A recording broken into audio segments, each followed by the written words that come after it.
dhegeystayaal barnaamijkeena raadraaca fanka ee toddobaadkan waxaa marti inoogu ah fanaanka da'da yar axmed cabdikariin biif.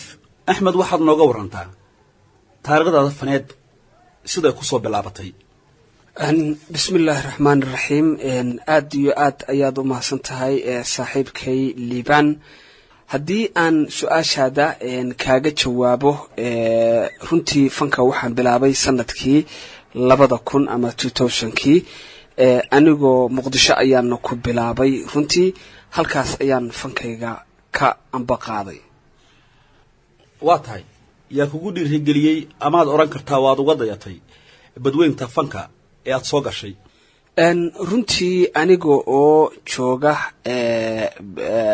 Puntland ayaan runtii waxaan isku dayi jiray aroosyada aan jeclaa inaan ka heeso, sida heesa la yidhaahdo tuulalala oo kale.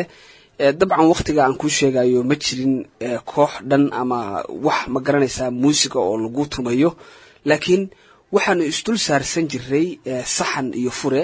kadib ayaanu aroosyada yaryarkaa ka heesi jiray. kadib ayaa waxaan isarkay inaan nin xoogaa cod leh aan ahay ama fanka wax ku soo kordhin kara. sidii ayaan xamar ku tegey. kadib fanaaniintii waaweyneyd ee halkaasi joogtay alla yarxamo ninkii la odhan jiray axmed nuur jango oo heesahayga hadda laxanka u sameeyey, runtiina macalinkayga ahaa, markii ugu horreysay gacanta igu qabtay ayaa ii suuro geliyey iguna dhiirigeliyey inaan fanaan rasmi ah ahay. marka laga soo tago heesihii aad sheegtay inaad ka qaadi jirtay aroosyada, ma waxaad ku bilowday inaad qaadi heese adigu aad leedahay, mise waxaa jiray heeso dad kale leeyihiin oo aad qaadi jirtay ka hor intii aadan adigu si fiican u doobogoosan? wallaahi liibano waa su-aal muhiima. runtii wakhtigaas aan kuu sheegayaa, dabcan nin dhallinyaro ah oo markaas aan diyaarsanayn baan ahaa. waxaana qaadi jiray heesihii caadiga ahaa ee fanaaniintii iga horreeyey ayaan qaadi jiray qaarkood. yaa ka mid a fanaaniinta aad heesahooda qaadi jirtay ee aad jecleed heesahooda ama hab masruuxeedkooda? wallaahi fanaaniin aad u fara badan ayaan jeclaa. waxaana ka mid ahaa fanaanka heesihiisa aan sida gaarkaa u jeclaa number 1 saalax qaasim naaji ayaa ka mid ahaa. cumar nuur cabdulle ayaa ka mid ahaa. axmed cali cigaal baa ka mid ahaa. fanaaniintu waa ay fara badnaayeen aan ka heli jiray. waa tahay inkastoo heesaha aad qaadaa ay aad u fara badan yihiin, ma xasuusataa axmedow heestii ugu horreysay ee adigu aad leedahay ee aad ku luuqaysay? aad iyo aad waan xusuustaa heestii igu horreysay ee aan ku luuqayo. weliba waxaan kuu sheegayaa liibanow, heeskii iigu horreeyey inaan anigu miraheeda sameeyey, laxankeedana uu sameeyey axmed nuur jango. heestaasi barni bay dadku u yaqaaneen, laakiin anigu barkintaan dul allaa baan u aqaana. heestaasi barni ama barkintaan dul allaa, qofka siduu doona ha u yaqaane, waa hees aad u macaan, isla markaasna ka mid a heesaha aan ugu jeclahay kuwa aad ku luuqayso. ma fududa ayaan u malaynayaa in adiga oo horujeed ah ama fankaagu bilow yahay aad mira curiso, isla markaasna ay kugu riixaan inaad ku luuqayso. dareenkaasi muxuu ahaa? waa su-aal muhiima liibanow. dareenkaasi wuxuu ahaa dabcan nin dhallinyaro oo saaxiibkaya oo aanu iskoolka wada dhigan jiray intii aan muqdisho joogay ayay qisadani ku dhacday. qisadanina waxay ahayd, haddii aan kuu soo koobo, ninka saaxiibkaya ayaa gabar jeclaa. gabarhkii marka uu jeclaa ayay waxay soo aaday Nairobi bay naga soo aaday. kadib way nagu soo laabatay. intii markaa Nairobi oo joogtay ayay nin kaloo dhallinyaro ah la xiratay. jacaylkii saaxiibkeena way ka baxday. gabadha marka magaceeda barni baa la odhan jiray. kadib markii ay nagu soo laabatay ayaanu maalin maalmaha ka mida gurigeeda ugu tagnay. kadib si fiican nooma aysan soo dhoweyn, noomana aysan qaabilin. marka dabcan ninkii dhallinyarada ahaa iyo jacaylkiisii ku qarxay iyo hawshii markii aan isla eegay ayaan heestan ka sameeyey.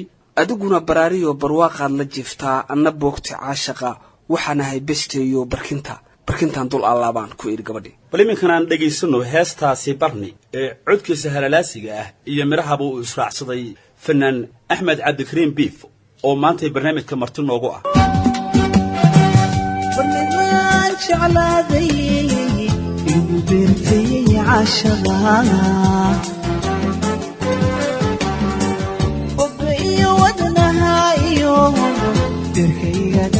talay barnidaan jeclaaday igu beertay caashaqa bogga iyo wadnaha iyo berkaygaga talay baahidana kalgacalkiyo boholyooga aan qabo nafta kugu basaasto bogsan waayey awgaaga baahidana kalgacalkiyo boholyooga aan qabo nafta kugu basaasto bogsan waayey awgaaga adiguna baraadiyo barwaqaad la jirtaa anna bogunti caashaqa waxaanahay bestiyo intaan dul allaha adiguna baraadiyo barwaqaad la jirtaa anna bogunti caashaqa waxaanahay bestiyo intaan dul allaha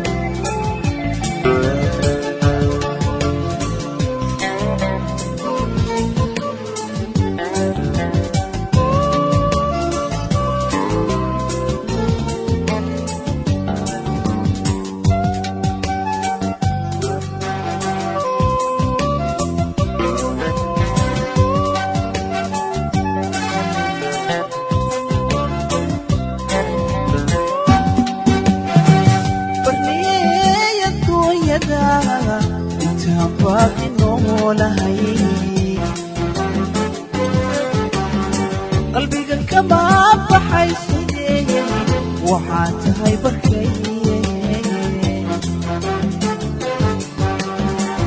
barniye adduunyada intaan baaqi noolahay